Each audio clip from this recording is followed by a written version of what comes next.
संभाजी नगर में जो औरंगजेब की जो कब्र है उस कब्रिस्तान को हटाने की मांग हो रही है। वो हमारे पुरातत्व डिपार्टमेंट के अंतर्गत आता है, तो वहाँ पूरी सुरक्षा की जा रही है, लेकिन उस कब्र को हटाने की मांग ठीक नहीं है। मेरा कहना यह है कि भाई कब्र वहाँ छत्रपति शिवाजी महाराज के इतिहास के लिए आवश्यक है।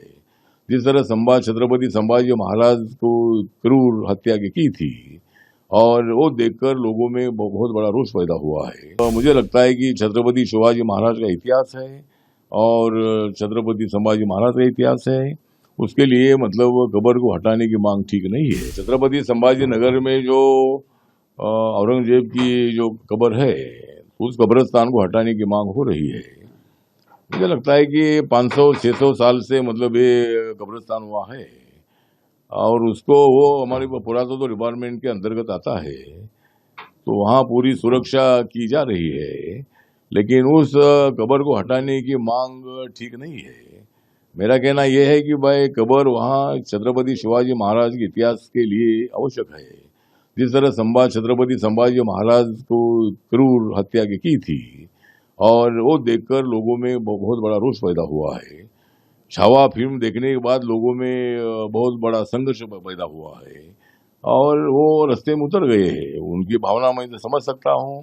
जिस तरह छत्रपति संभाजी राजे को क्रूर उनको मारा था, वो देखकर लोगों में काफी रोष पैदा हुआ है और उनकी मांग हो रही है। बात सही है कि भाई उनकी मांग है कि औरंगजेब ने अगर इतना अत्याचार किया है तो उस औरंगजेब की कब्र इधर क्यों, ये उनकी भावना है, वो भी भावना हम समझ सकते हैं।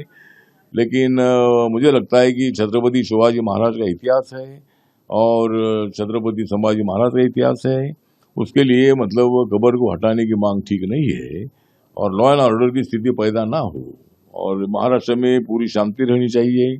नागपुर में जो भी कुछ हुआ है वो करने वालों को पुलिस ने पकड़ा है और वो प्री प्लान मतलब दंगा भड़काने का प्रयत्न वहाँ का था। और यहाँ के मुस्लिमों को भी हमारा निवेदन है कि आप औरंगजेब से आपका नाता मत जोड़िए।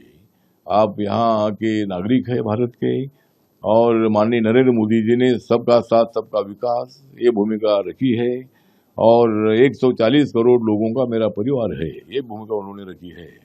इसीलिए आप असुरक्षित मत समझिए और आप औरंगजेब से अपना नाता मत जोड़िए। औरंगाबाद की औलाद अलग औलाद थी, वो तो पूरे मुगल यहाँ से चले गए हैं और आप पहले हिंदू थे और बाद में आप लोग मुस्लिम बने हैं। इसीलिए उनसे नाता जोड़कर हिंदू मुसलमानों में विवाद पैदा मत करिए। और हिंदू समाज को मेरा निवेदन है कि हिंदू मुस्लिम इस विषय पर विवाद नहीं होना चाहिए। इसी तरह की हमारी भूमिका है और जरूर मतलब पूरे महाराष्ट्र में शांति रहनी चाहिए, ये हमारी भूमिका है।